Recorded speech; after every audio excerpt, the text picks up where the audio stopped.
going to attempt to make us a Godot 4 tutorial. Sounds fun, right? I am pretty decent at Godot 3.5 and I need an excuse to learn 4. So we're going to learn Godot 4 together. I am in 4.2. Oh, 4.3. Glad I checked. Okay, so I'm in 4.3. I thought it would be a really nice way to maybe give back to the Godot community is by giving a tutorial. I also wanted to make a beginner tutorial that's not a pixel art platformer. So if you've never used Godot before, like in your life, go make a pixel art platformer first, because that's the first thing anybody should ever build. Braskies has a really good tutorial on it. Heartbeast has a really good tutorial on it. I'm sure you can find others besides those two. Build that and then come back here. And this is going to be, you're a beginner, but you're still kind of shaky on the specifics. That's who I want to cover. So let's get this started up. I have already built a new project, which is pretty obvious. It's blank, it's empty, there's nothing in it. This is in compatibility mode because I'm envisioning this going on a website, maybe not something that you would download. I'm thinking board game, like PBS Kids used to have board games on their website. So I'm thinking like virtual Candyland. We're not building Catan. You can figure out how to build Catan in another tutorial. First thing you need to do is import your assets. I will have those for you to download. Right now, I'm just going to put the pink piece in. I'm going to click it, and I'm going to drag it over here. And Godot will do a little bit of magic. This is going to be a 2D game. So I'm going to come up here and click 2D. And I'm going to take my pink piece, and I'm going to drag it out. By the way, if you decide you hate my game pieces, great. You can make your own, or I noticed that there were a couple of game piece assets on itch.io. You can absolutely use those. It looks kind of tiny. That's okay. By the way, if you want to zoom in on the workspace like this, it's just a mouse wheel. So I can use my mouse wheel to scroll out, in, out, in, out, in, out, in. Nice. Do you want to see what your game looks like? Of course you do. See the play? If I click play, it will run my project. Don't worry about what scenes are. I'll explain that later. Just hit select current. Hit save. Don't think, just hit it. And this is our game so far. Kind of looks like poop. Let's fix it. First thing you're going to notice is that this pink piece is like really super blurry. Barf. If you click over here, this is the hierarchy and it holds all of your nodes. Your nodes are the little bitty tiny pieces that make up your game. So this is, it's a Sprite 2D. It's a Sprite 2D node. So our game so far has one sprite in it. That's fine. I'm going to come over here to texture. This is the inspector, by the way. It holds all of the properties for the node. So this node has these properties, and under texture, there's a property called filter. That's the one we want. So you're going to come over here. See where it says nearest? Click it. That tells Godot, hey, you should make this pixel art like not completely blurry. The little star means we haven't saved it, and I am a habitual saver. So there, it's saved. If I click play, if you could see it, you would see that it's not blurry. It's so tiny that I can see that it's not blurry, but I bet you YouTube has eaten what little blur it doesn't have. So right now, our game only has the one sprite in it. And we absolutely could. Every single time we put in a sprite, we come over here to texture and click nearest. But most games have a lot of sprites. Most games have a whole lot of sprites. And after sprite number 2, you're going to fall completely out of love with doing that. So come up here to project settings.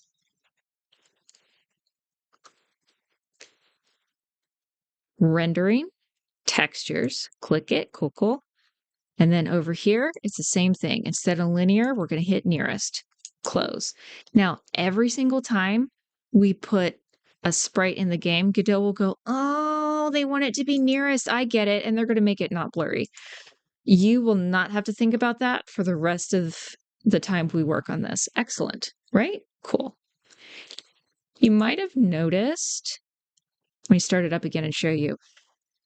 This box is huge, and this sprite is tiny, tiny, tiny. So the box in game development, this is called the viewport. Or the window, I'm sorry. The window is called the viewport. Let's fool with it. Project settings. Now I'm going to come up to display and window. I have read the documentation, I don't even know how many times, probably to the point where I can recite it. And I only kind of understand viewports. If I ever get an amazing handle on it, I am releasing a video just on how to do this because it's annoying. In general, you want these two numbers to be some multiple of 16 and 9 because most modern games run at a 16:9 ratio. There's other ratios, of course, like retro games tend to run at a 4:3 because that's how old, or yeah, that's how old TVs used to be. I'm going to tell you right now, unless you have an amazing reason to not just run it at a multiple of 16:9. I have done the math for you, and I am dictating that we are doing 640 by 360. Since this game is going on the web, making a resizable window doesn't really serve us, so I'm going to uncheck that. I'm going to hit close. I'm going to hit play. Okay, so this is tiny and I don't like it, but it is a 16:9 ratio. We did that. Come back into project settings, display window. I'm in the same spot. We're going to stretch it, but it doesn't work like you think it does. So, stretch mode is disabled. I know we're stretching it, just stay with me.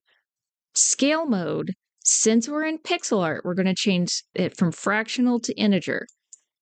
With pixel art, you always want it to be multiplying by a whole number like 2, 3, 5, 7, right? You do not want your computer to be trying to figure out how big 1.2 pixels are. That's crazy. Just for this project, I'm going to make it a scale of 2. And what that does, this is dumb, but this is what Godot does. It scales the actual pixel art up by 2, but it doesn't scale the window up by 2. So you get stupid crap like this. Like, where'd our piece go? It's over here somewhere. You'd never know that. So what you have to wind up doing is go back into settings. Viewport width and viewport height gets multiplied by whatever scale is. So in this case, we've got to multiply 640 by 2, so 1280. Uh-oh. 1280. Did it. Yay. And 720. Did it. Yay. Now if you hit play, that's big enough for a website. Most modern monitors or iPads or whatever can handle that. And we can see the piece, and the piece is not teeny tiny. Love it. Absolutely. Okay. So how do we make the piece move? If you did the pixel art platformer like I told you to, you probably know how to use the physics system. Since this is a board game, we're not going to really be using the physics system. We're going to use a tween. A tween is a special kind of like function that Godot will do for you to move stuff for you. We have to put a script on here. If something is not already a property on the node, we've got to code it in. So I'm going to click here. So it says script, empty, new script. And hold on. I don't think I want to code right on this. I think I want a node to hold all of our scripts. So I'm going to click the plus, node 2D. I'm going to rename this main, M-A-I-N. So we can't really see main, but we can trust that it's there because it's over here in the hierarchy. This line means that main is a child of pink piece. I don't want this because I want main to organize my pieces. I don't want pink piece to organize my mains. That wouldn't make any sense. So I'm going to right click, See where it says make scene root? Yeah, now main is organizing my pink piece. Perfect. It says main. I'm going to come over here to script. Now I'm going to give it a script and want this to be main.gd.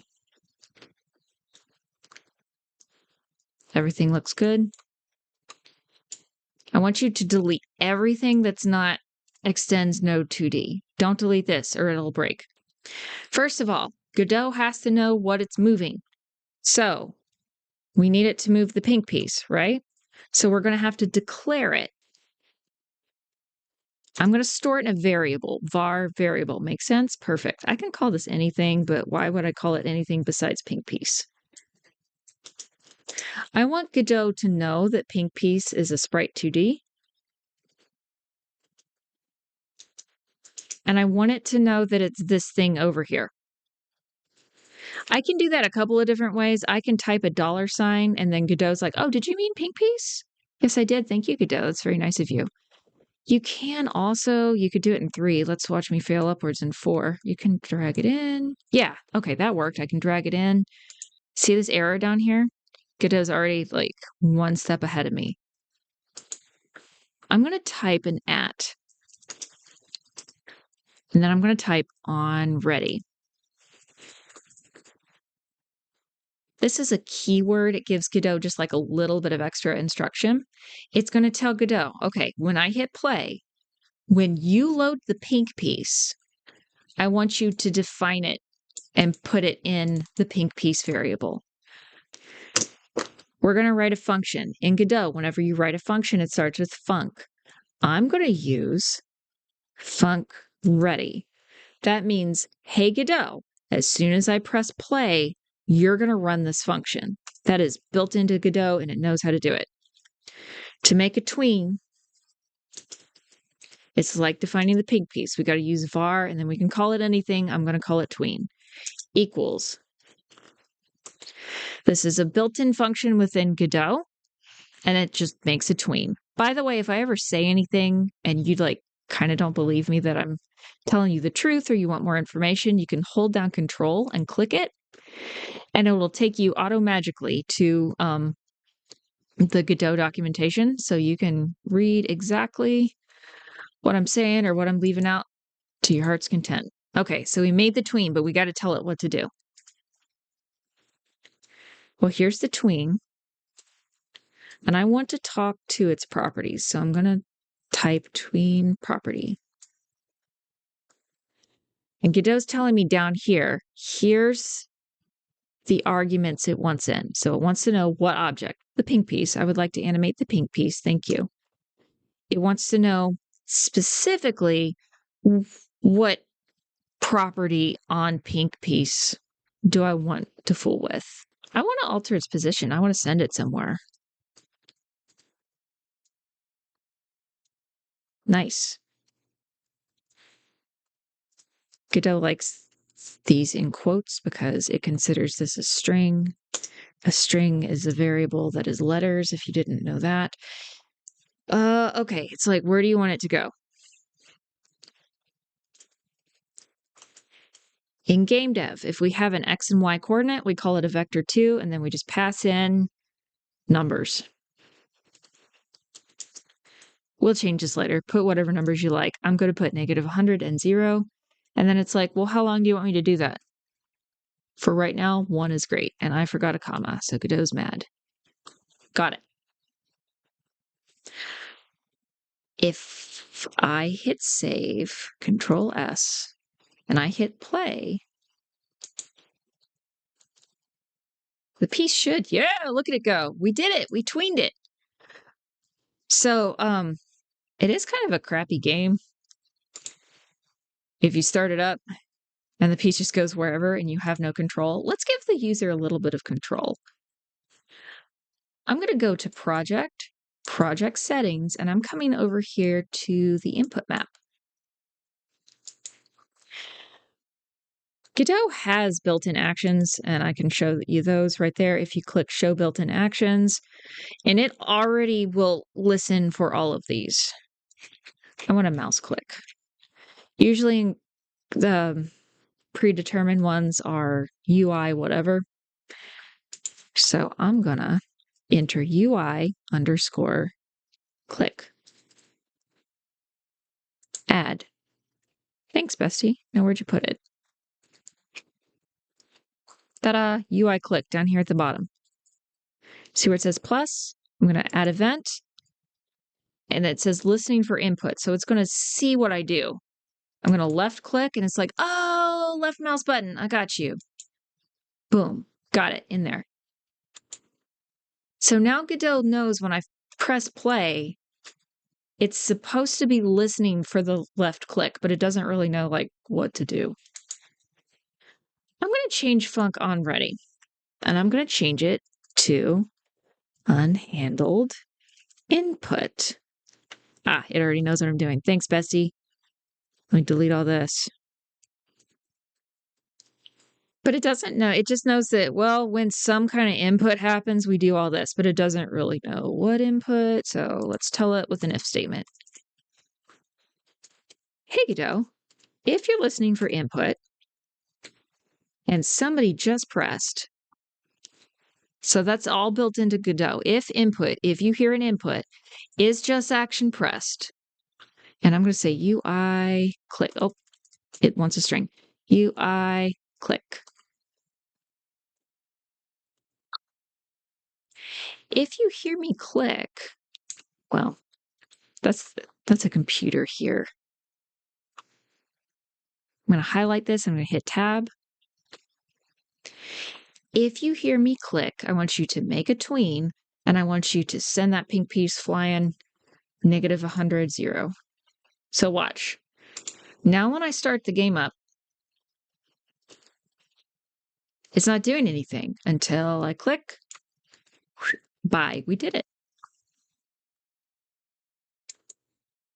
I am going to cut us off here, and I will see you next time, and we will do more development together. Yay!